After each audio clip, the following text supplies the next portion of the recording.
સાંભળ્યું છે કે જોયું છે કે ગાયને જોઈને સિંહ ભાગે? સાંભળ્યું તો નહીં હોય, પરંતુ અમે આજે તમને આ વાત દેખાડીશું। એક ગાય તેના વાછરડા માટે સિંહ સાથે બાથ ભીડી રહી છે। જૂનાગઢનો એક વિડીયો વાયરલ થયો છે, જેમાં પોતાના વાછરડાની મમતામાં એક ગાયની હિંમત સામે સિંહને પણ ભાગવું પડ્યું। શહેરના રહેણાંક વિસ્તારમાં બે સિંહ આવી ચડ્યા હતા। વડાલા ફાટક નજીક બે સિંહે બાળ ગૌવંશનું મારણ કર્યું, જે બાદ બાળ ગૌવંશની માતાએ સિંહોને મારણ સ્થળેથી ભગાડ્યા હતા। બાળ ગૌવંશનો શિકાર કરતા તેની માતા સ્થળ પર દોડી આવી હતી।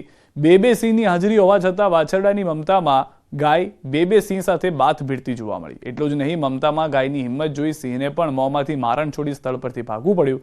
જોકે આગળ જઈને સિંહે બીજા બાળ ગૌવંશનો શિકાર કર્યો હતો। હાલમાં વાડલા ફાટક પાસેની ખુલ્લી જગ્યાનો વિડીયો વાયરલ થયો છે, જેમાં પોતાના વાછરડાનો બચાવવા માટે હિંમતભેર સિંહનો સામનો કરતી ગાય જોવા મળી છે। એક ગાય પોતાના શિંગડાથી મારણ પરથી સિંહને હટાવતી હતી। વાડલા ફાટક નજીક રાધિકા રેસિડેન્સીમાં સવારે 6 વાગ્યે આ બનાવ બન્યો હતો। ગૌવંશમાં પણ પોતાનાઓ પ્રત્યે કેટલો પ્રેમ હોય છે તે આ વિડીયોમાં સ્પષ્ટ છે।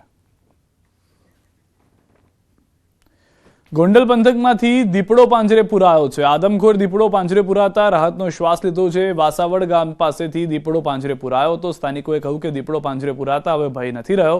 દેરડી, વાસાવડ, મેતા ખંભાળિયા સહિતના ગામોમાં દીપડાના આંટાફેરાથી ભયનો માહોલ હતો। છેલ્લા 1 મહિનાથી આંટાફેરા મારતા દીપડાને રેસ્ક્યુ કરીને પાંજરે પુરાયેલ દીપડાને ગોંડલ ફોરેસ્ટ દ્વારા સાસણગીરમાં મોકલી આપવાની તજવીજ હાથ ધરાઈ છે। દીપડો આંટાફેરા મારતો હતો અને અમારા સીમમાં મજૂર વાસાવડ ગામમાં આજુબાજુના ગામમાં બધે દીપડાનો ભય હતો અને અમારી પાડીનું મારણ કરેલ હતું। અને બાજુના ખંભાળિયા, મેતા ખંભાળિયા ગામે રોજનું મારણ કરેલ હતું અને અમે ગોંડલ તાલુકાની ટીમ, ફોરેસ્ટ ખાતાની ટીમને જાણ કરી તો તે લોકો 2-3 દિવસથી ખૂબ સખત મહેનત કરી અને રાત દિવસ એક કરીને અમારે ગામમાંથી આજે દીપડાને પિંજરે પૂરીને અમને ખેડૂને રાહતની લાગણી અનુભવી છે।